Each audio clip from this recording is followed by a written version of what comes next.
Welcome back বন্ধুরা। আপনারা তো জানেনই এখন আমরা আছি হায়দ্রাবাদে, আর এবছর বাড়ি ফেরা হবে না দুর্গাপুজোতে। মন তো খুবই খারাপ, কিন্তু কি করা যাবে, এবার আমাদের প্রবাসী পুজো ফিল নেওয়ার প্রথম বছর।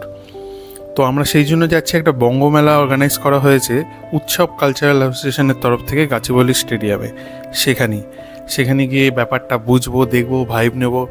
সবচেয়ে বেশি একটা বাঙালি আনা, চারিদিকে বাঙালি, বাংলা কথাবার্তা, বাঙালি খাওয়া দাওয়া, কালচার, এই পুরো ব্যাপারটাকে সোক ইন করার জন্য আমরা একবার ওখানে আজকে যাচ্ছি। আর ওখানে গেলে বুঝতেও পারবো যে পুজোটাও এখানে কেমন হয়, কি হয় সেই পুজোতে।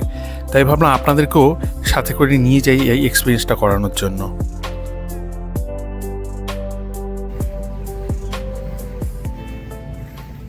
ভালোই ভিড় হয়েছে, খারাপ ভিড় তো হয়নি।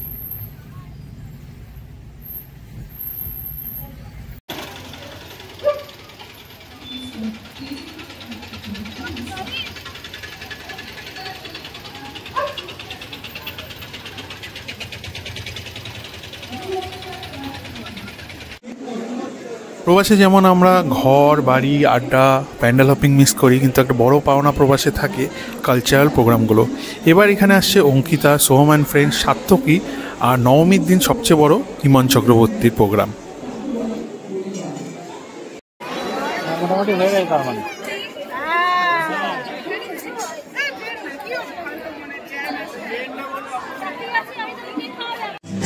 তোমার চন্দ্রবাড়িতে থাকি সরিষারে, তোমার পিসি চন্দ্রের ঝুমকো কানের দুল। আজ 12ই মে, তাই সকাল থেকে জন্মদিনের তোরা তোরা ফুল। তোমার শালিকার পাতা থেকে ছিঁড়ে নেওয়া পার্কের সংসার, তোমার স্বামী আজানের পায়ে তোমার ঘরে হাজার এই দোকানটা লোক এমনভাবে ঘিরে ধরেছিল, প্রথমে বুঝতেই পারিনি এটা একটা দোকান। পরে এসে দেখলাম এটা একটা বাঙালি মিষ্টির দোকান, যেখানে আলুর চপ, ভেজিটেবল চপ, মিষ্টি দই, সিঙ্গারা সবই পাওয়া যাচ্ছে। আমরাও খেলাম ফাটিয়ে। বাচ্চাদের পছন্দের আইটেমও ছিল প্রচুর। এদিকে পটেটো স্পাইরাল ছিল, ওদিকে ওয়েফার উইথ আইসক্রিম, অনেক কিছু ছিল, মোমো ছিল, রোল ছিল। আমরাও যেরকম আমাদের পছন্দের খাবারগুলো খেতে পেরেছি, বাচ্চাগুলো খুব ভালো মজা করেছে এইসব খাবার দেখে।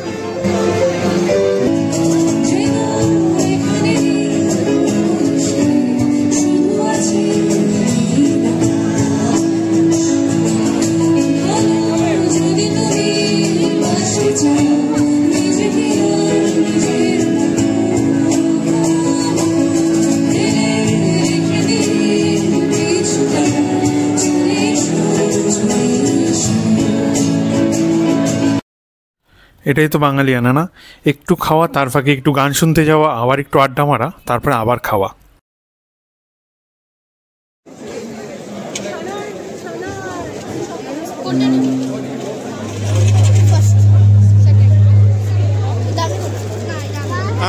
ওকে দাও, একই তো জিনিস দুজনের, তাহলে ও যেটা নিচ্ছে না নাও।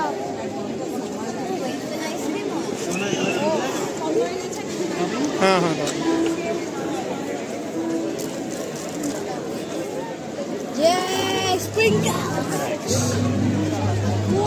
খুশি, ভালো।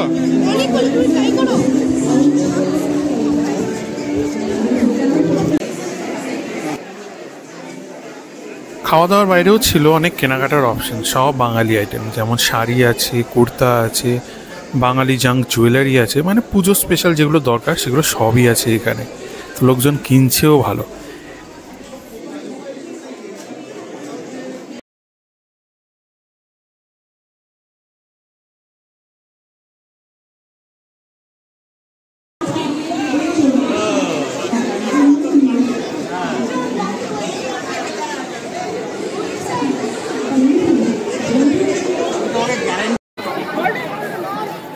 কলকাতা রোল পাওয়া গেল অনেকদিন পরে, প্রথমবার।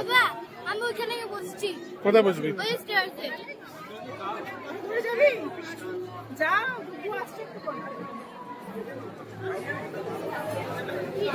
খুব ভালো একটা সন্ধ্যা কাটালাম এখানে, অনেক গান শুনলাম, খাওয়া দাওয়া করলাম, আড্ডা দিলাম, অনেক বাঙালির সাথে পরিচয় হলো। চলুন তবে ভিডিওটি এখানেই শেষ করছি।